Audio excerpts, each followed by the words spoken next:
네, 감사합니다. 좋은 교회 와서 또 하나님 말씀을 같이 나눌 수 있어서 참 감사드리고요. 저는 우리 목사님이나 우리 교육자분들 설교하시는 것처럼 하는 부분보다는 제가 구체적으로 알고 있는 내용들을 강의 형식으로 좀 같이 좀 나누려고 합니다. 그래서 제가 좀 이렇게 우스갯소리도 하고 할 수 있으면 이렇게 하고 할 거니까 반응을 좀 해주셔야 이게 뭐가 진행되는구나라고 생각하면서 강의를 재밌게 할 수 있을 것 같습니다. 제가 오늘 제목은 청지기가 알아야 될 돈을 다루는 세 가지 방법이라는 제목으로 잡았습니다. 우리 성도님들 돈 좋아하세요? 진짜 좋아하세요? 돈을 사랑하면 안 된다고 성경에서 그렇게 얘기하는데도 우리는 사실 돈을 좋아합니다. 근데 잘못 좋아하면 이제 큰일 나고 제대로 잘 사용해야 되는데 그러기가 생각보다 쉽지 않은 물건이 돈이라는 놈 같아요. 그래서 그것을 어떻게 우리가 좀 다뤄야 될지 제가 한 20년 넘게 좀 고민하고, 물론 세상에서 다른 칼럼들을 쓰고 강의를 하고도 하지만 그 내부에는 항상 어릴 때부터 계속 받아왔던 신앙 교육이 뒷받침되어 있는 것들인데, 그런 과정에서 고민했던 것들을 오늘 좀 같이 나누려고 합니다. 오늘 1시간 정도 제가 강의를 할 건데 1시간의 시간은 좀 길다고 느끼실 수도 있지만 설교를 들을 때는 사실 뭔가를 전달하기는 아주 짧은 시간입니다. 그래서 제가 작년 연말에 CGN TV에 이야기 속 돈 이야기라는 강의를 10강을 제가 찍었습니다. 그래서 오늘 강의를 들으시고 조금 더 알고 싶으신 분들은 CGN TV에서 이 방송을 얼마든지 무료로 찾아보실 수 있으니까 좀 보시면 좋을 것 같고요.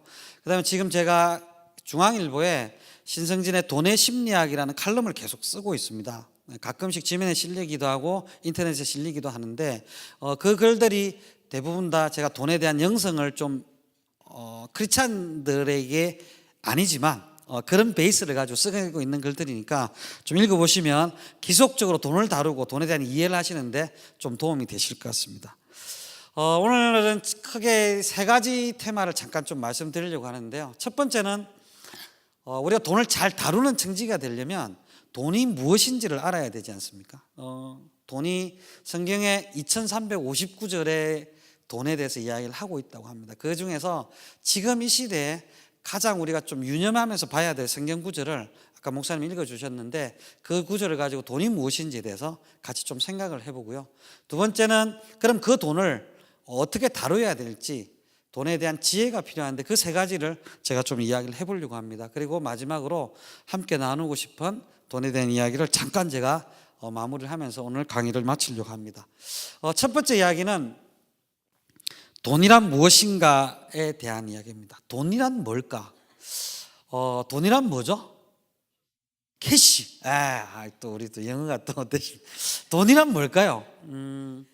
돈이라는 것에서 정의를 내려보면 사람마다 조금씩 정의가 다릅니다. 나를 즐겁게 하는 것, 기쁘게 하는 것, 이렇게 얘기하시는 분들도 있고 마약 같은 것이라고 얘기하시는 분들도 있어요. 자꾸 좋아하다 보면 점점 더 많은 것들을 요구하게 되고 그래서 결국은 나를 망치는 것, 이렇게 얘기를 하시는 분들도 있습니다. 근데 저는 첫 번째, 이 시대에 우리 시대의 돈이라는 게 어떻게 자리 잡고 있는지라는 것을 아까 말씀 나누었던 것 속에서 잠깐 생각해 보려고 합니다.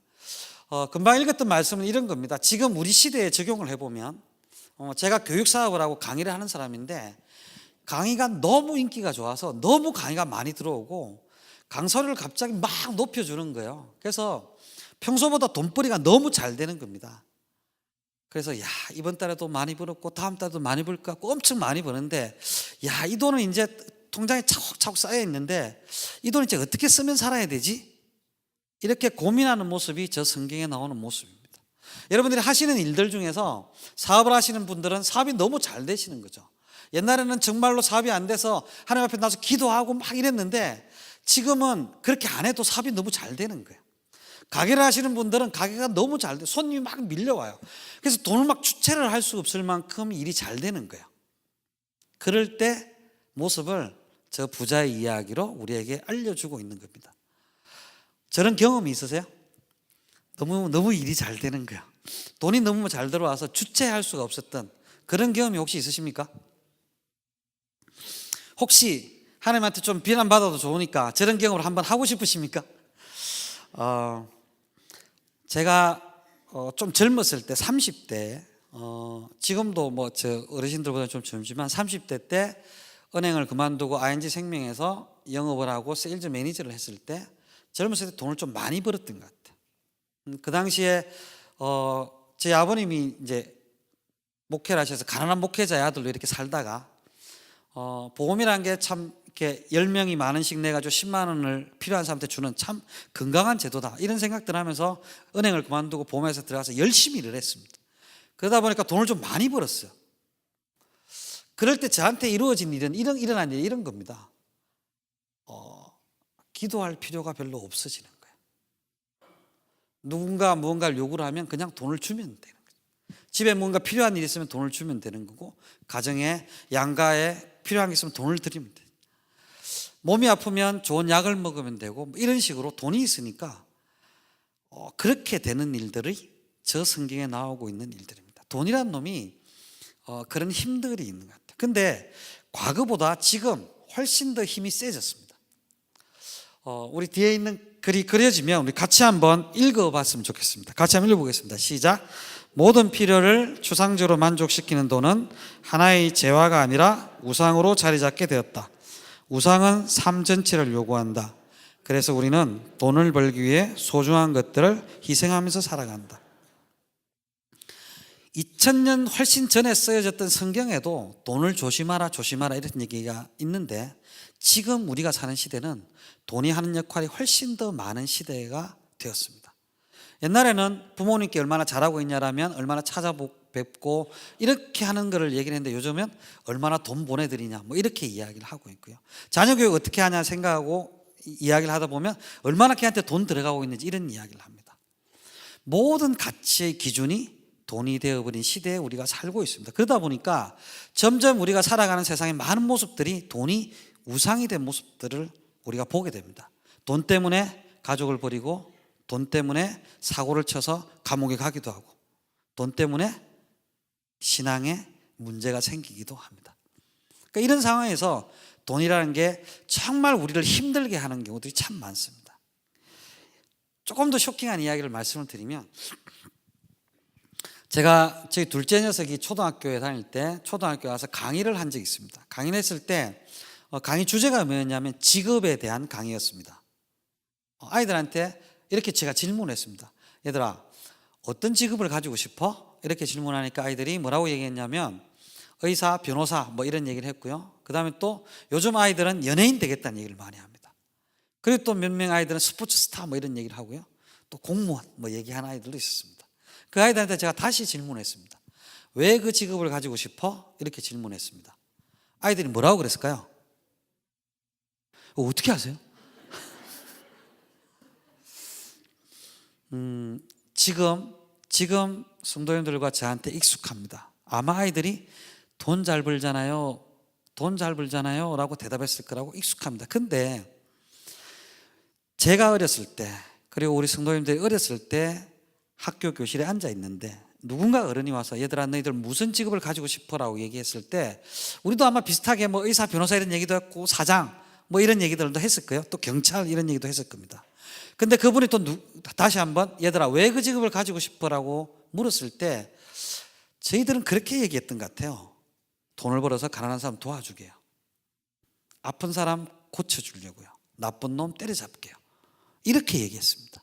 근데 지금은 어른들이나 아이들이나 교회에 계신 분이나 교회 밖에 계신 분이나 다 돈 잘 벌잖아요 라는 답을 했을 거라 알고 있는 거죠.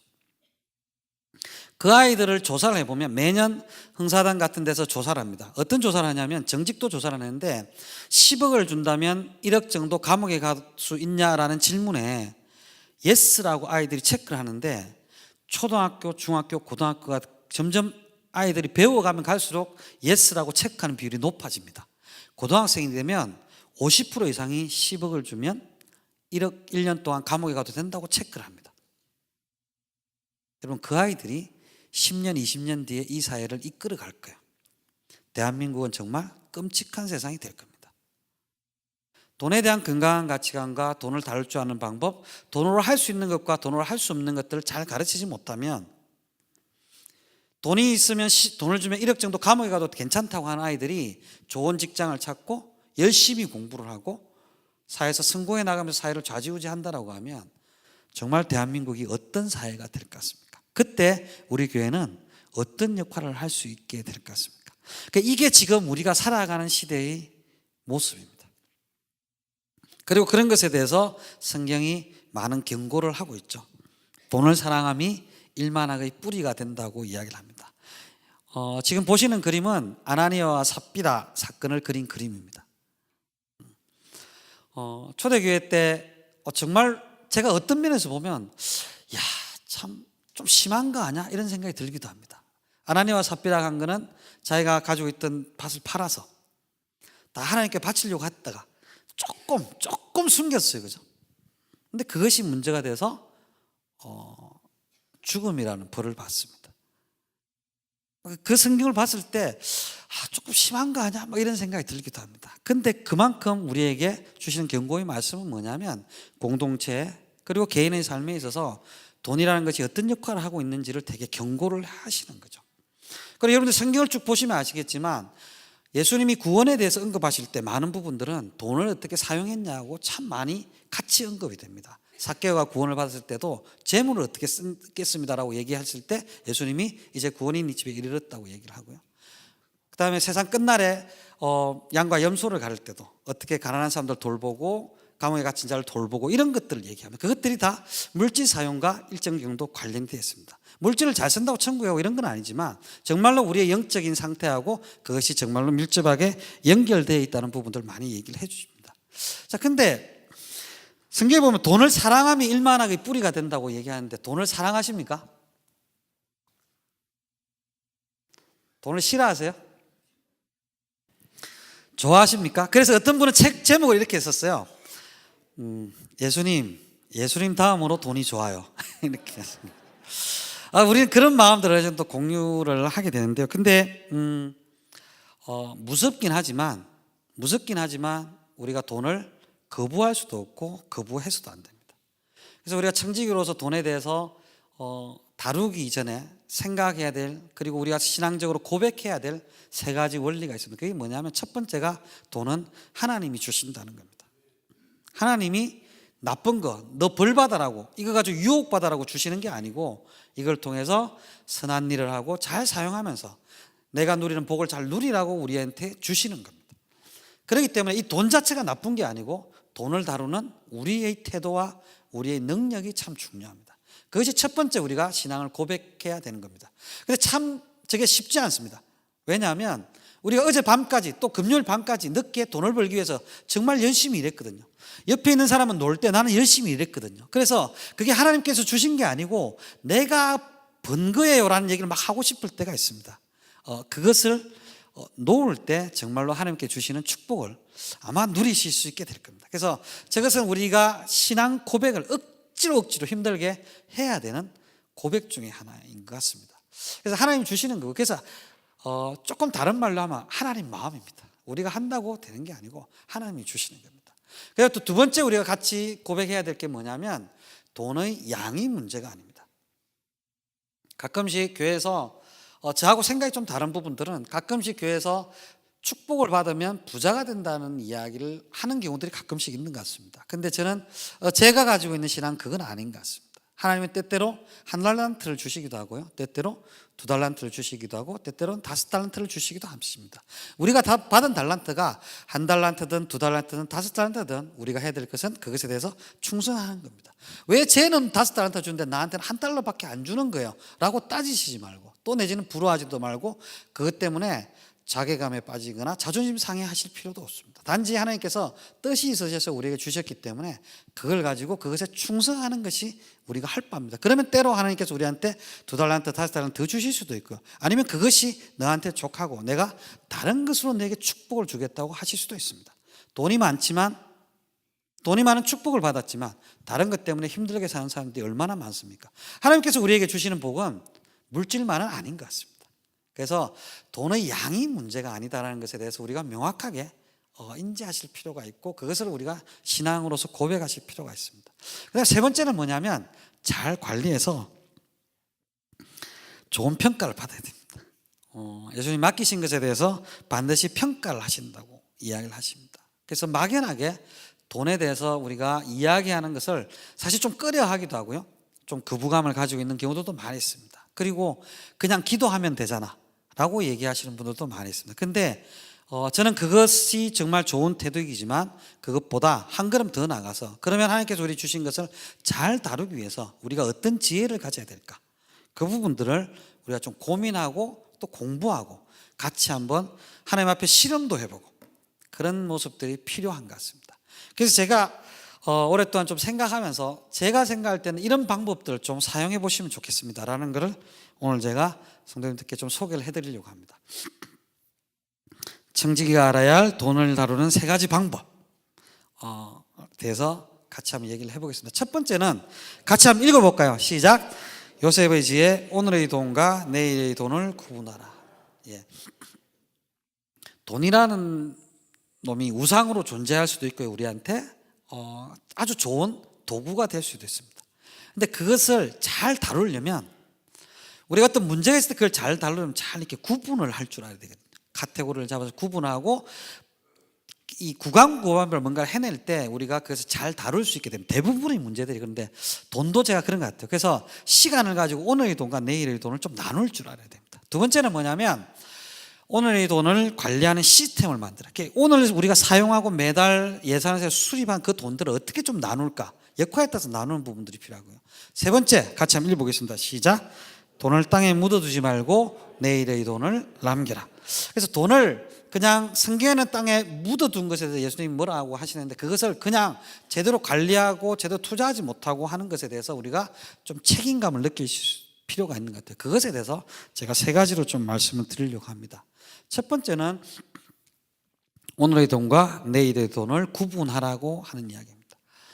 여러분들 그림에서 보는 저 그림은 요셉이 풍년의 시기에 곡식을 거두어서 흉년을 대비해서 잘 저장했다고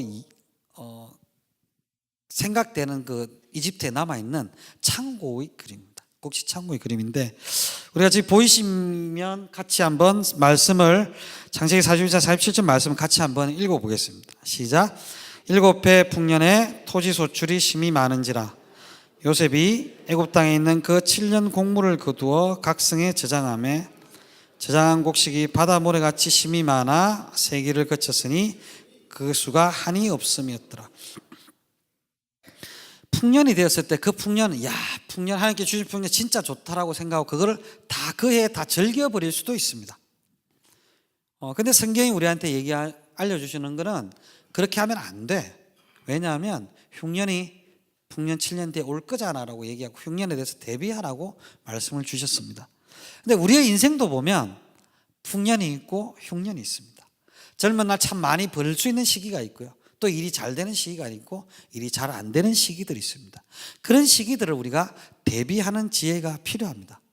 현재를 살아가는 돈을 쓰면서 우리에게 주신 돈을 쓰면서 살아가는 모습들을 보면 크게 좀 극단적인 모습을 2가지를 생각을 해볼 수 있습니다. 첫 번째는 뭐냐면 욜로라고 하는 건데 혹시 들어보셨습니까? 욜로라고 하는 거는 요즘에 젊은이들한테 많이 유행되는 단어이기도 하고요. 2017년도에 그 김난도 교수가 항상 그 새 트렌드를 이야기를 할 때 젊은이들 중에 유행할 트렌드로 하나 얘기했던 게 욜로입니다. You only live once. 당신 인생 딱 한 번 사는 거야. 라는 얘기를 앞자만 이렇게 축약해서 만든 이야기인데, 인생 한 번 사는 거잖아. 그런 얘기를 하면서 어떤 젊은이들이 하냐면 직장을 그만두고 퇴직금을 받고 전세 자금을 빼서 세계 여행을 부부가 같이 떠납니다. 멋지지 않습니까? 정말 멋진 삶입니다. 제가 생각해도 어떻게 그렇게 멋지게 살지? 라고 하는데 갔다 와서 어떻게 삶을 살아가야 될지에 대해서 대책이 없이 그렇게 가는 경우들이 되게 많습니다. 그것은 왜냐하면 지금 한 번밖에 없는 생이니까 내가 그렇게 한번 즐겨야 될 것 같아. 이런 이야기들 하면서 합니다. 이게 나쁜 짓이나 철학적으로 하면 안 되는 짓이나 신앙적으로 범죄나 이런 거 아닙니다. 근데 단지 뭐냐면 미래에 대해 어떤 일들이 일어날지를 알고 정말로 이 젊은 한때를 정말 치열하게 멋지게 살아야 되겠다고 살면 그나마 좀 괜찮은데 그런 게 아니고 그냥 지금 인생을 즐기겠다고 그렇게 사는 경우들이 되게 많습니다. 그래서 제가 중앙일보에 이런 부분에 대해서 제가 칼럼을 썼는데, 제가 제목을 그렇게 쓰진 않은데 중앙일보 기자가 이제 칼럼 제목을 중간에 빼면서 이렇게 빼가지고 얘기를 했어요. 욜로 하다가 골로 간다. 뭐 이렇게. 근데 제가 그 글을 보면서 좀 이렇게 생각들 했었는데, 예전에 저보다 훨씬 어르신들이나 저희 세대보다 요즘 젊은 사람들이 현재의 삶에 중요하게 생각하고 그 현재의 삶을 어떻게 즐겁게 살아야 될지를 생각하고 고민하고 그렇게 살아냅니다. 그 태도 자체를 비난하고 싶은 생각은 없습니다. 근데 분명한 건 뭐냐면 흉년을 생각을 해야 된다는 거죠. 근데 또 하나의 극단적인 예는 어떤 경우냐면 스크루지 아시죠? 스크루지처럼 무조건 아끼고 삽니다. 우리 여기 지금 앉아 계신 성도님들 중에서도 그런 분이 있으신지 모르겠습니다. 같이 밥 먹으러 가면 계산할 때 되면 화장실 가기도 하고 신발끈을 묶기도 하고 이런 분이 계신지 모르겠습니다. 아끼고 그렇게 삽니다. 근데 여러분, 스크루지가 왜 아꼈는지 아세요? 가난해질 것에 대한 두려움 때문에 아낀 겁니다. 우리가 아끼는 것이 꼭 이렇게 나쁜 게 아닙니다. 아껴서 잘 써야 됩니다. 근데 너무 아껴서 그냥 자기가 쓸 수 있는 것들 쓰는 것 자체도 스트레스를 받으면서 그렇게 아껴야 된다는 강박관념에서 사는 사람들이 되게 많습니다. 얼마 전까지 되게 막 이슈가 됐다가 문제가 됐던 김생민 씨가 영수증을 할 때 뒤에 글을 써놨습니다. 돈은 뭐라고 써놨었는지 혹시 기억나세요? 돈은 쓰지 않는 것이다, 안 쓰는 것이다, 이렇게 써놨습니다. 그 이야기는 정말 잘못된 이야기입니다. 돈은 안 쓰는 것이다, 쓰지 않는 것이라는 것이 우리의 머릿속에 딱 들어오면 건강하게 써야 될 때, 행복하게 써야 될 때도 그것을 되게 죄책감을 가지고 쓰게 되고 문제가 있게 됩니다. 돈은 쓸 때 제대로 써야 되는 것입니다. 그렇게 하라고 하나님께서 우리에게 주시는 겁니다. 이 두 가지가 다 이제 문제가 되는 거죠. 그래서 우리는 오늘만 생각해도 안 되고 내일만 생각해도 안 됩니다. 오늘의 삶과 내일의 삶을 균형적으로 생각하면서 돈을 쓰는 지혜가 필요합니다. 그래서 우리 라이프 사이클을 한번 쭉 이렇게 그려보실 필요가 있습니다. 우리 인생을 보면 대부분 일반적인 라이프 사이클은 그런 겁니다. 빨간색이 이제 수입이고 파란색이 지출 곡선인데 50대가 이렇게 넘어가면서 수입보다 지출이 많아지는 시기들이 찾아옵니다. 수입이 좀 많을 때가 어떻게 보면 우리가 풍년 같은 시기라고 할 수 있고요. 지출이 많아지는 시기를 흉년 같은 시기라고 생각할 수 있습니다. 우리가 쭉 계산을 해보면 언제 우리에게 좀 어려운 흉년의 시기가 다가올 거라는 걸 알 수 있습니다. 그것에 대해서 대비하시는 것이 필요합니다. 한번 해보셨으면 좋겠어요. 지금의 내 나이 5년 뒤, 10년 뒤, 20년 뒤에 어떤 일이 벌어질까라는 것들을, 그리고 어떤 돈의 필요가 있을까라는 것들을 한번 쭉 생각해 보실 필요가 있습니다. 그리고 제가 이런 얘기를 하다 보면 우리 좀 연세가 있으신 어르신들은 에이, 나한테 무슨 뭐 그렇게 얘기를 하시는 분들이 많은데, 아니요, 그래서 우리가 생각보다 많이 살게 될지도 모릅니다. 얼마 전에 김영석 교수님이 독실한 크리스찬이시기도 하고 97세에 책을 쓰셨죠. 책 제목이 100년을 살아보니라는 책입니다. 제가 김영석 교수님의 첫 책을 읽었을 때가 제가 고등학교 다닐 때였습니다. 그때도 정말 그분 책이 참 좋았습니다. 30년이 넘는 시기죠. 그때도 김영석 교수님은 연세대학교 노 교수였습니다. 근데 30년 지나서 지금 또 책을 쓰셨어요. 정말 담담한 톤으로 인생에 대해서 쓰셨는데, 그럴 때를 우리가 생각하면 그분도 이제 그런 얘기를 하시는 거죠. 자기가 당신이 97세까지 살 줄 본인도 몰랐던 거죠. 근데 이제 점점 그런 시기가 다가옵니다. 그래서 우리가 막 돈을 벌고 막 이런 것들을 떠나서 어떤 일들이 벌어질지 한번 체크해 보시는 건 또 필요합니다. 그리고 어르신들이 자녀들에게 이런 부분들을 꼭 좀 한번 짚어보라고 알려주시는 것들은 꼭 필요한 것 같습니다. 그래서 우리 인생을 한번 설계를 해보시는 것, 그리고 언제 풍년의 시기, 언제 흉년의 시기가 오는지 이런 것들 그려보는 것, 그것이 우리에게 참 중요한 첫 번째 돈의 지혜인 것 같습니다. 자, 두 번째는 이제 오늘의 돈을 다루는 방법인데요. 우리 저 위에 있는 글을 같이 한번 읽어보겠습니다. 누군가를 알고 싶다면 지출명세서를 살펴보라. 자, 우리가 어떤 사람들을 소개할 때 이렇게 소개합니다. 이분이 뭐 우리나라에서는 예를 들어 어떤 학교를 나왔고 어떤 직장을 다니고 있고 어떤 일을 하고 있고 뭐 이런 얘기를 합니다. 그리고 때때로는 어느 동네 어떤 아파트를 살고 뭐 이런 얘기들도 하고요. 우리 성도님들, 여러분들 내가 어떤 사람인지 드러내는 게 뭐가 있을까요? 라고 한번 생각을 해보십시오. 그러면 내가 살고 있는 집, 내가 타고 다니는 차, 내가 갖고 있는 재산, 여러 가지를 생각할 수 있지만 그 사람을 알고 싶을 때 정말로 유용한 정보를 주는 게 뭐냐면 지출 명세서입니다. 한 달 동안 여러분들이 쓰셨던 카드 명세서나 지출 명세서를 쫙 보면 이 사람이 무엇을 좋아하는 사람이고 어디에 에너지를 많이 쓰고 있고 어디에 시간을 많이 쓰고 있는지를 알 수 있습니다. 그러니까 한 달 영수증을 쭉 보면 그게 나를 나타낸다고, 그게 우리 가정을 나타낸다고 생각하시면 됩니다. 우리 교회의 지출 명세서를 딱 보면 우리 교회가 어떤 교회인지 대충 알 수 있습니다. 그런데 대부분 우리 교회 이제 지출 영수증을 쭉 한 달치를 쭉 모아보면 기분이 좋아질까요? 기분이 나빠질까요? 자, 우리 집에 가계부는 잘 쓰고 있다 한번 손 들어 보시겠습니까? 가계부 잘 쓰고 있다. 생각보다 가계부를 잘 안 쓰고 사시는군요. 예. 돈을 관리할 때 제일 첫 번째 해야 될 일은 뭐냐면 내 돈이 어디로 왔다가 어디로 가는지 아는 것입니다. 예전에는 우리가 월급을 받으면 수입이 생기면 봉투로 받았습니다. 그럼 그 봉투가 두께가 딱 보면 느낌이 딱 있죠, 그죠?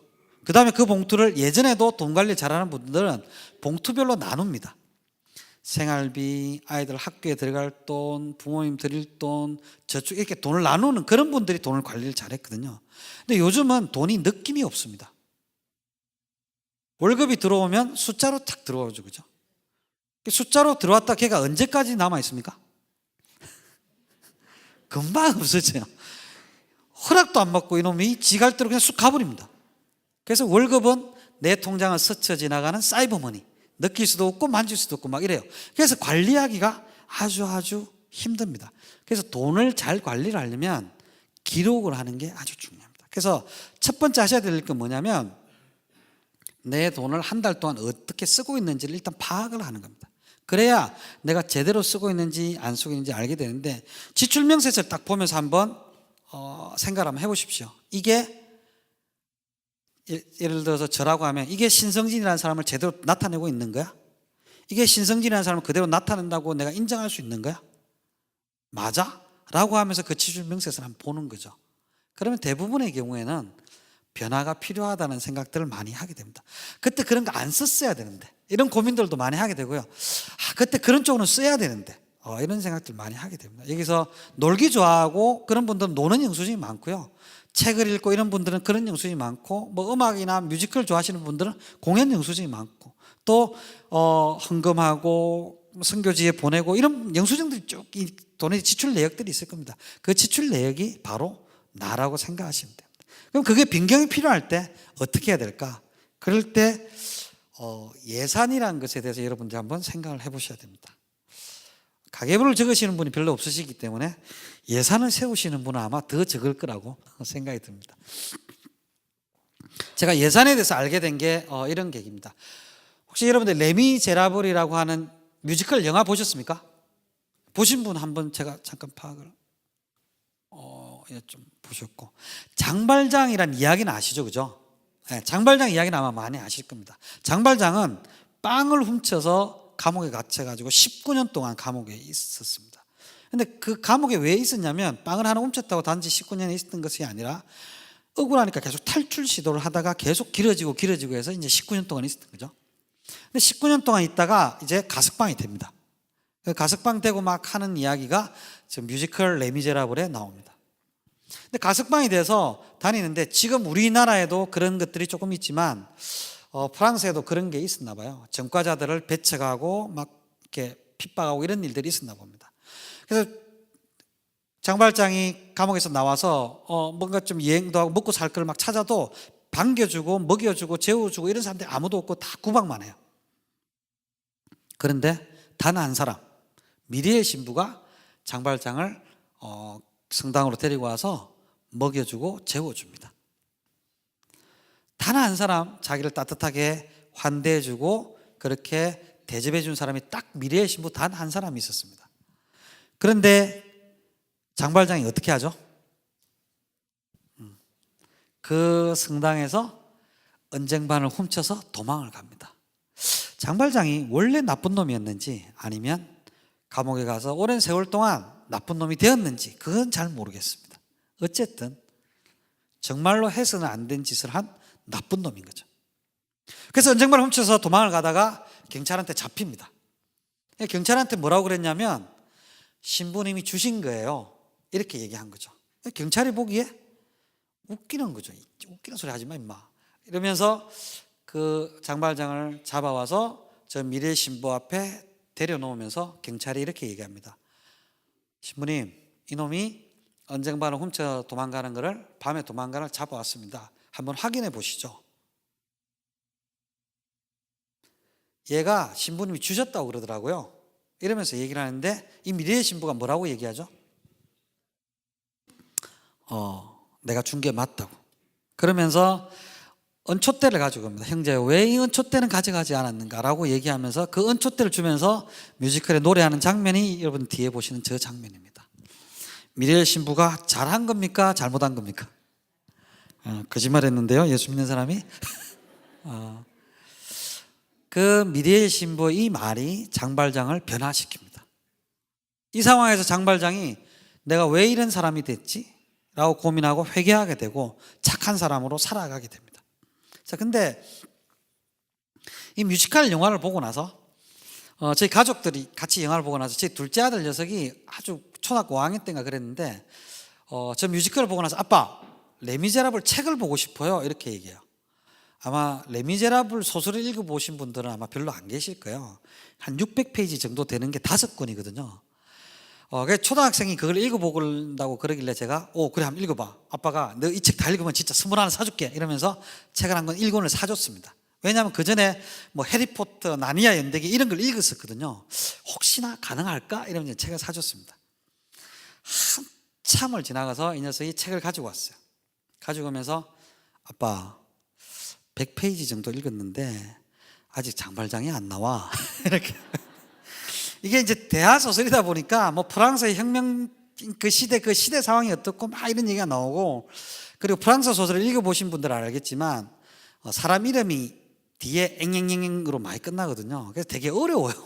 이 녀석이 못 읽겠다고 가지고 온 거죠. 그래서 제가 1권을 그래? 아빠가 한번 볼게 라고 쭉 한번 봤습니다. 근데 1권의 주인공은 이 미래의 신부의 이야기입니다.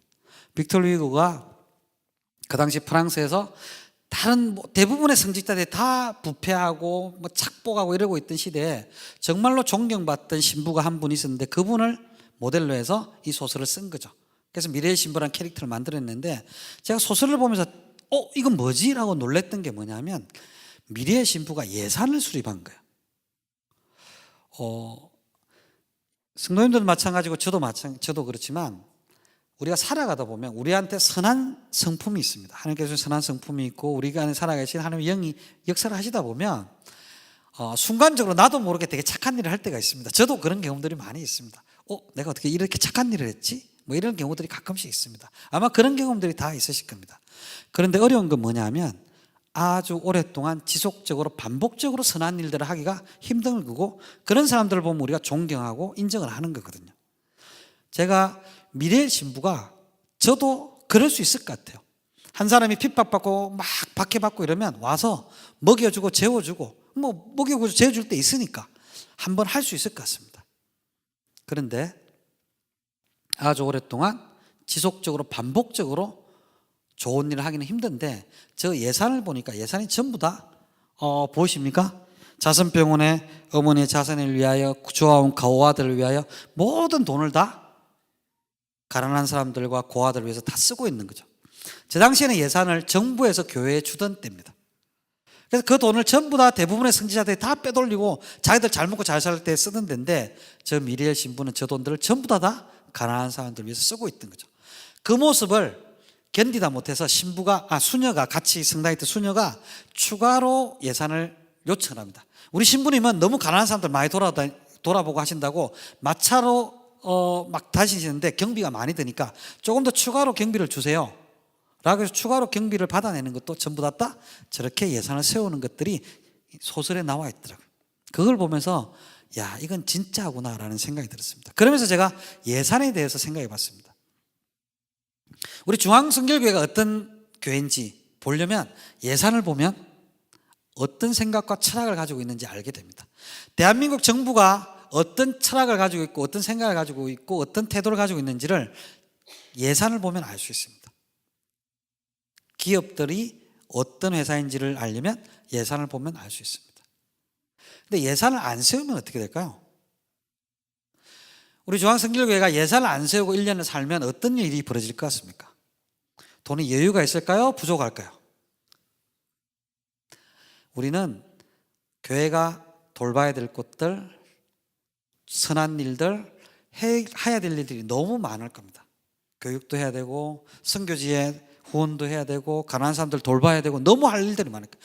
그 요청들이 막 들어오다 보면 예산을 수립하지 않은 상태는 우선순위도 없고 무엇을 해야 될지도 모르기 때문에 늘 돈의 부족함 속에 있게 될 겁니다. 예산이 없으면 그럴 수밖에 없습니다.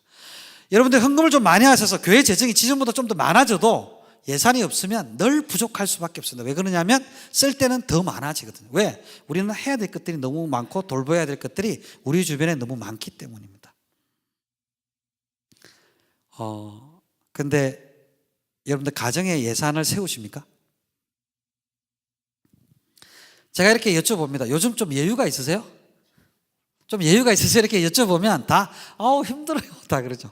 어떻게 되면 여유가 있을 것 같다고 느끼세요? 그러면 내가 지금 버는 소득이 한 30% 정도 더 벌면 여유가 있을 것 같아요. 뭐 이렇게 얘기를 하십니다. 30% 벌어도 여유가 없으실 거고 50%를 벌어도 여유가 없으실 겁니다. 왜? 예산을 수립하지 않으면요, 늘상 우리는 쓸 때가 많습니다. 돈을 좀 많이 벌면 베풀어야 될 때가 막 보입니다. 특히 더 우리 크리스찬들한테. 그래서 예산을 수립하는 게 정말 필요합니다. 예산을 수립하지 않으면 제가 여러분들한테 분명히 말씀드리는데 늘 가난한 마음을 가지고 살 수밖에 없습니다. 왜냐하면 하고 싶은 일이 되게 많거든요. 지금 교육비만 해도 뭐 애 하나 교육시키려면 이 상한선이 없지 않습니까? 그런 사회에 우리가 살고 있기 때문에 늘상 그렇습니다. 그래서 예산을 수립하셔야 되는데 예산을 수립할 때 어떻게 수립해야 되는데요? 이렇게 제가 이제 묻는 분들이 많이 계시는데 그냥 가이드를 하나 드리면 이런 식으로 한번 나눠 보시면 됩니다.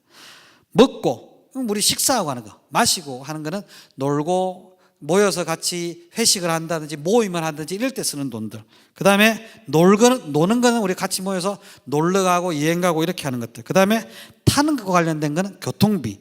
그 다음에 꾸미는 거는 우리 이제 옷 같은 것도 있고 그 다음에 임용 관련된 거 뭐 이런 부분들. 요즘은 어린애들도 이런 데 돈이 많이 들더라고요. 그 다음에 공부하는 거, 자기 개발을 위해서 하는 거 이런 것들. 그 다음에 기타에 우리가 헌금과 기부, 공과금 이런 것들이 들어가고요. 그 다음에 매달 고정 지출은 좀 따로 떼어놔서 이렇게 좀 구분을 해서 돈을 관리할 수 있는 틀을 만드는 게 필요합니다. 그렇지 않으면 돈이 어디서 와서 어디로 가는지 알기가 정말 힘듭니다.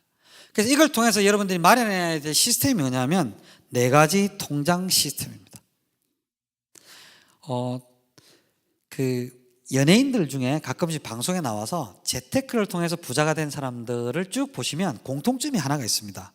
그게 뭐냐면 통장 개수가 많아요. 그래서 이 통장을 나누는 게 참 좋습니다. 어떻게 나누냐면 첫 번째는 급여 통장이라고 한 거는 월급을 받으시는 분은 급여 통장, 그 다음에 수입을 받으시는 분은 수입 통장이 되겠죠. 여기에는 내 돈이 얼마가 들어오는지를 착착착 찍히기 때문에 이 통장을 딱 보면 내 한 달 수입이 얼마인지를 정확하게 알 수 있습니다. 그리고 이 통장에서 소비 통장으로 돈을 탁 보내는 거죠. 아까 우리가 먹고 마시고 놀고 타고 공부하고 기타 이런 예산을 쭉 수립한 대로 내가 매일 쓰는 돈을 소비 통장에다 100만 원을 탁 넣어 놓는 겁니다. 그러면 돈을 쓰다 보면 내가 지금 100만 원 이달에 써야 되는데 지금 여유 있게 쓰고 있는 건지 아니면 돈이 모자라는지 저 소비 통장만 보면 내가 지출을 지금 잘하고 있는지 못하고 있는지 좀 알 수가 있습니다. 근데 통장 하나에 다 모여 있으면 이게 카드값으로 나갈 돈인지 아니 구분이 잘 안 되는 거죠. 그래서 저렇게 구분하면 여러분들 돈을 관리하기가 훨씬 더 편해집니다. 그 다음에 예비 통장이라는 게 필요합니다. 예비 통장이 왜 필요할까요? 그죠? 예비 통장 우리 살아가다 보면 누가 아프기도 하고, 그죠? 차가 문제가 생기도 갑자기 돈 들어갈 일이 생깁니다. 그럴 때 약간 예비 통장이나 이런 것들이 없으면 내가 현재 하고 있는 저축, 펀드, 보험 이런 것들을 깨든지, 안 그러면 카드를 좀 이렇게 과하게 써야 되든지 이런 일들이 생기잖아요. 그러면 우리가 세워놓은 저 구조가 문제가 생기거든요. 그래서 약간의 예비 자금을 좀 가지고 있는 게 필요합니다. 그래서 저게 교과서적으로는 한 3개월치 정도의 생활비를 어느 정도 좀 준비를 해놓는 게 좋다라고 얘기를 하는데, 약간 3개월치는 조금 무리가 있고요. 그러니까 1개월치에서 3개월치 정도를 약간 내가 혹시 무슨 일이 있을지도 모를 때 쓸 수 있는, 언제든 쓸 수 있는 그런 통장으로 조금 준비를 해놓는 게 필요합니다. 그 다음에 또 하나의 통장은 뭐냐 하면 투자 통장입니다. 그래서 내가 한 달에 500만 원을 벌면 소비하는 거 이런 거 다 빼고 한 달에 100만 원 정도를 저축한다 그러면 저 투자 통장에다가 100만 원을 딱 넣어 놓는 거죠. 이거는 펀드나 적금이라는 통장이 아니고, 펀드나 적금이라는 것들이 여기서 빠져나가도록 만든 허브가 되는 그런 통장입니다. 그 통장 하나 만들고, 그래서 저렇게 4개의 통장으로 나누어 놓으면 여러분들이 돈을 관리하기가 좀 쉬워집니다. 근데 저걸 하려면 먼저 뭘 하셔야 되냐면 예산을 수립하셔야 됩니다. 그래서 내가 돈을 어디에 쓰고 있는지 이런 것들을 다 아셔야 되는 거죠. 그래서 그 예산을 보시면서 내가 이 정도 헌금을 하면 되고, 내가 이 정도 기부를 하면 되고, 이 정도 내가 내 삶을 위해서, 그래 이 정도면 나를 위해서 좀 쓰는 것도 괜찮아, 그리고 내가 자기 개발을 위해서 이런 것도 해야지, 이런 것들 쭉 보면서 예산을 수립하시는 게 첫 번째고, 그 예산을 수립한 것에 따라서 저렇게 통장을 나누시면 여러분들이 돈 관리하는데 스트레스를 훨씬 적게 받으실 거예요. 돈은 많이 써도 스트레스지만 돈을 적게 써도 스트레스를 받습니다.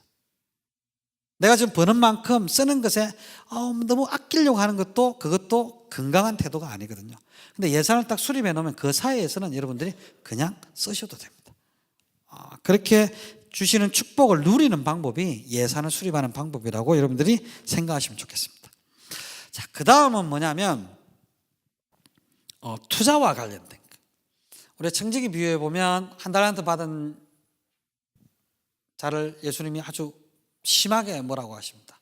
뭐라 하시냐면 악하고 게으른 종아, 그 돈을 땅에 묻어둘 게 아니고 취한 자들에게 주셔서 이자로 좀 받게 하지, 이렇게 얘기를 하십니다.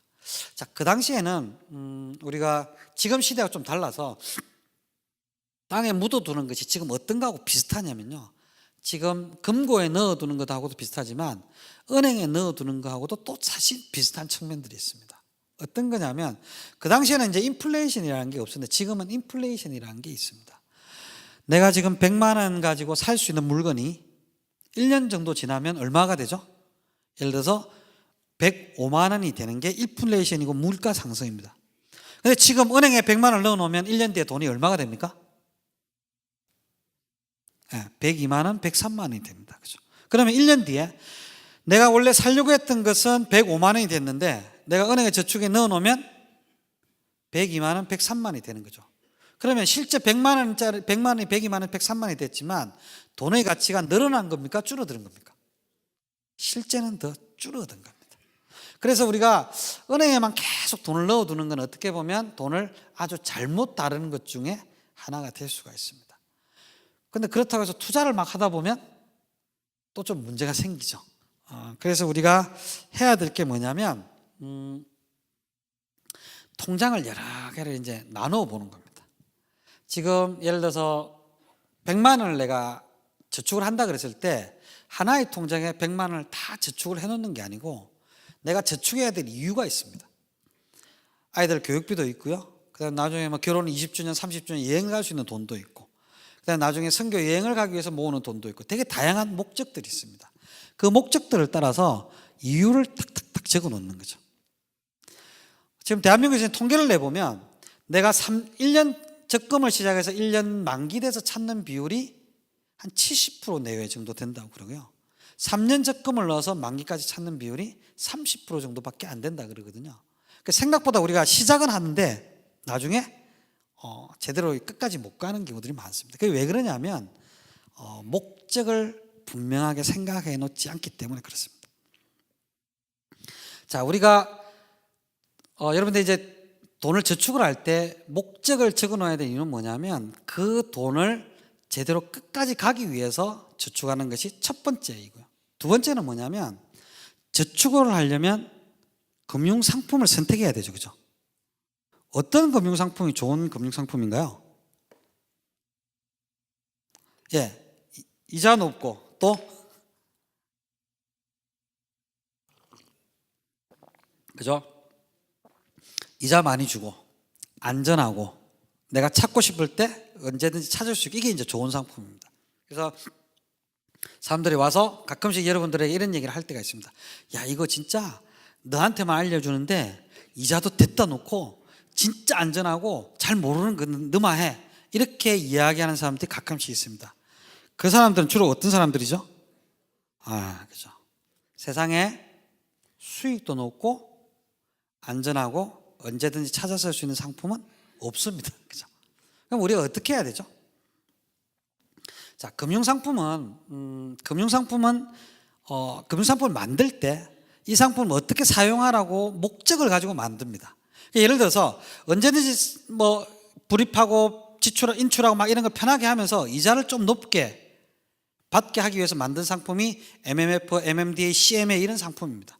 그래서 은행에 보통 예금에 넣어놓지 말고 CMA 같은 데 넣어놓으면 약간 이자를 받을 수 있습니다. 펀드 같은 상품은 한 3년에서 5년, 7년, 10년 이렇게 장기적으로 투자하면서 수익을 얻으라고 만든 상품이 펀드 상품입니다.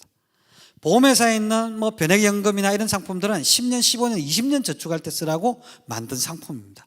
근데 그걸 잘못 쓰면 문제가 됩니다. 그래서 어떤 분이 저한테 이렇게 물어봅니다. 대표님, 제가 1억 정도가 있는데 어떻게 어느 금융상품을 선택해야 되죠? 어디 투자하면 될까요? 이렇게 물어보면 제가 뭐라고 이야기할까요? 그걸 제가 어떻게 합니까? 언제 어떻게 쓰실 겁니까? 라고 물어봅니다. 그래서 기간이 정해져야 거기에 적합한 상품을 선택할 수 있기 때문에 이렇게 통장에다가 내가 왜 저축하는지를 써야 됩니다. 그래서 여기 보시면 예를 들어서 창업자금이라고 있는데 이 창업을 2년 뒤에 할 건지 10년 뒤에 할 건지에 따라서 적합한 상품이 달라지는 겁니다. 결혼자금이라고 얘기하지만 결혼자금이랑 똑같은 데 저축하는 게 아니고 1년 뒤에 저축할 사람과 5년 뒤에 결혼할 사람이 상품이 다른 거예요. 그래서 내년에 결혼을 할 건데 계산을 해보니까 이런저런 비용을 따져보니까 돈이 조금 모자라거든요. 그래서 그 모자란 부분들을 커버하기 위해서 투자를 좀 해야 되겠다. 그래서 펀드 같은 데 딱 투자를 하면 어떤 일이 벌어질까요? 내년에 결혼을 못 할 수도 있는 거죠. 왜냐하면 마이너스가 더 나면 결혼을 더 못하게 되는 거죠. 그래서 1년에서 3년 정도 안에 확정적으로 쓸 돈은 안전된 상품을 쓰고요. 그 다음에 3년이 넘어가는 그거는 좀 투자가 가미되는 상품으로 선택을 하시는 게 좋습니다. 그래서 여러분들한테 지금 제가 상품 선택 요령을 막 구체적으로 알려드린 것은 맞지 않고요. 단지 우리가 주변에 있는 좋은 분들하고 금융 관련 상담을 할 때 반드시 아셔야 될 게 뭐냐면 투자 상품을 선택하고 저축할 때 제일 중요한 건 뭐냐면 투자 기간입니다. 투자 기간에 맞게 적절한 포트폴리오를 짜는 게 중요하다는 것만 여러분 좀 명심을 하시면 좋을 것 같습니다. 그 다음에 저렇게 이렇게 여러 가지 통장을 나누어 놓는 게 왜 중요하냐면 통장에 적금을 계속 넣어서 돈이 좀 들어있다는 생각이 딱 드는 순간 우리 삶에는 여러 가지 변화들이 발생을 합니다. 그렇지. 통장에 이제 한 30만 원씩 저축을 해서 좀 돈이 좀 있는데 50만 원씩 저축에 돈이 좀 있는데 이런 게 딱 인지되는 순간 차 시동을 딱 걸잖아요. 차가 왜 이렇게 시끄럽지? 이렇게 집에 세탁기 소리가 견딜 수 없게 되고요. 냉장고가 웅웅거리는 게 바꿔야 될 때라는 생각을 막 하게 됩니다. 그 전에 아내가 저한테 세탁기가 좀 시끄러운 것 같아 이런 얘기를 하면 좀 있어봐 어떡하라고 이런 얘기를 하는데 돈이 있다는 생각이 딱 드는 순간 얼마면 돼? 뭐 이렇게 되는 거죠. 돈이 좀 모이면 쓸 데가 자꾸 생깁니다.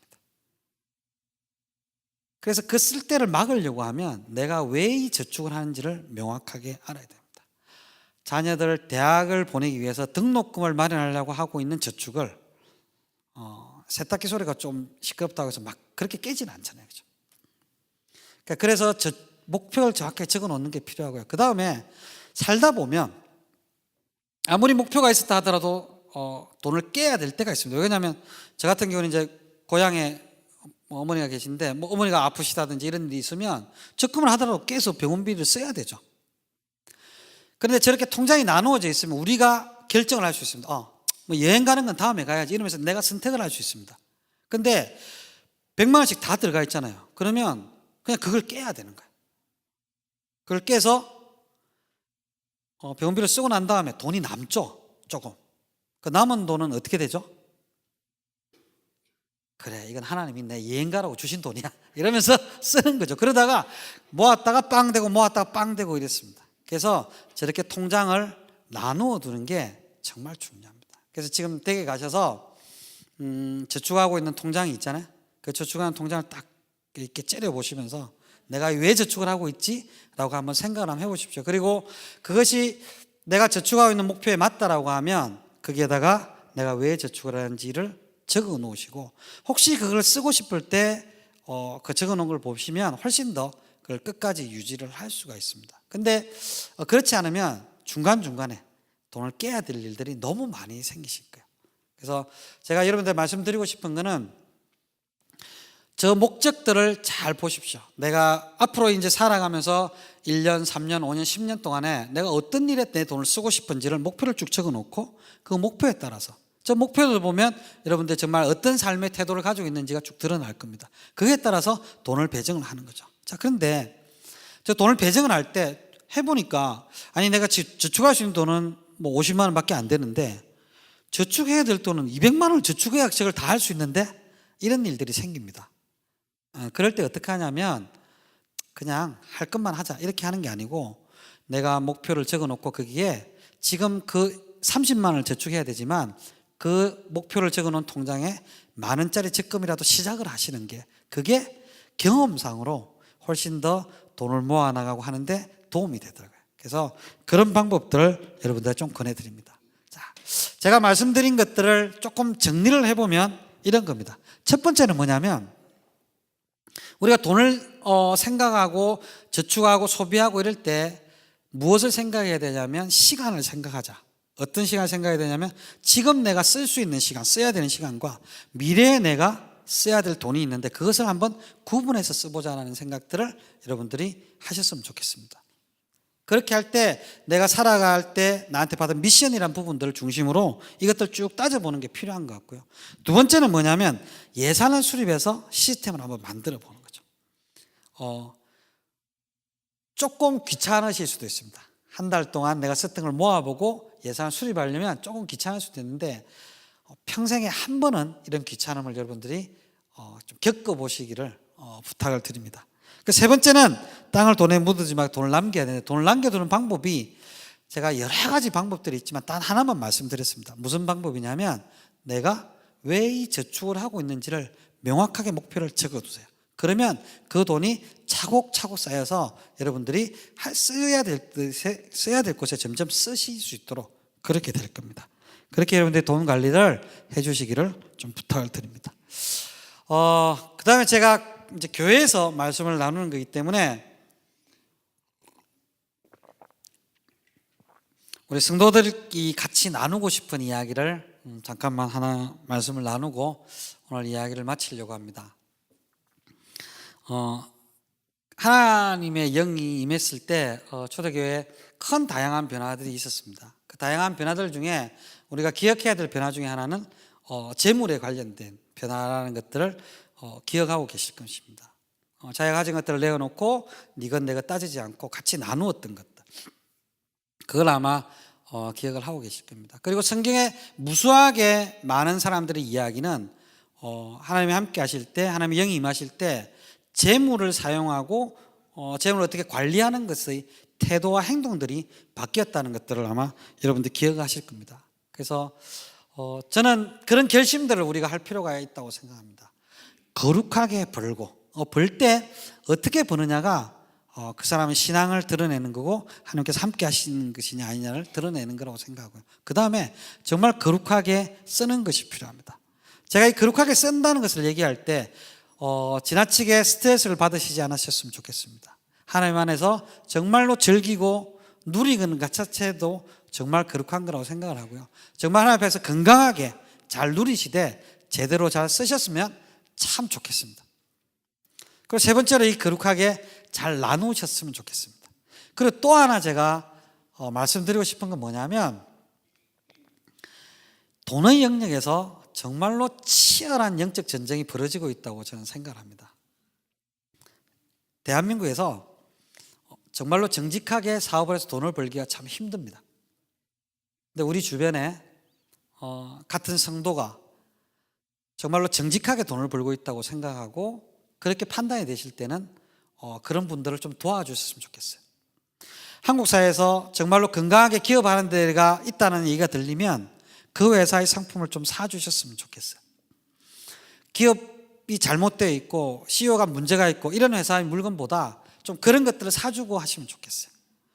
우리가 모여서 같이 기도할 때 어떻게 하면 우리 교회 가운데 거룩한 기업들이 막 일어나는 것들을 도와줄까라는 것들을 많이 고민하고 기도로 성원하고 실제로 물질로 도와줬으면 좋겠습니다. 세상에는 엄청나게 많은 네트워크들과 모임들이 있습니다. 여러분들 아세요? 우리나라에서 유명한 모임이라고 하면 해병대, 그다음에 그다음에 호남향후회, 그다음에 고려대학교 교우회 이런 거 얘기를 합니다. 그런 사람들이 모여서 함께 이익을 도모하고 하는 일들이 정말 많습니다. 단지 예수를 믿는다고 얘기하고 예수 믿는다고 사업을 한다고 얘기하면서 그렇지 않은 행동들을 하는 사람들이 많습니다. 그게 아니고 정말로 우리가 볼 때 저 사람은 정말 예수쟁이처럼 멋지게 사업을 하는 것 같아 라는 생각이 드는 사람들, 그렇게 살려고 하는 젊은 사람들이 있으면 그런 사람들을 많이 도와주고 막 하면 좋겠어요. 저는 그런 사람들이 만들어가고 그런 기업들을 하는 것 자체가 거룩한 영적인 싸움이라고 생각합니다. 그 영적인 싸움에 우리 같은 동맹군이 되셨으면 참 좋겠습니다. 그러면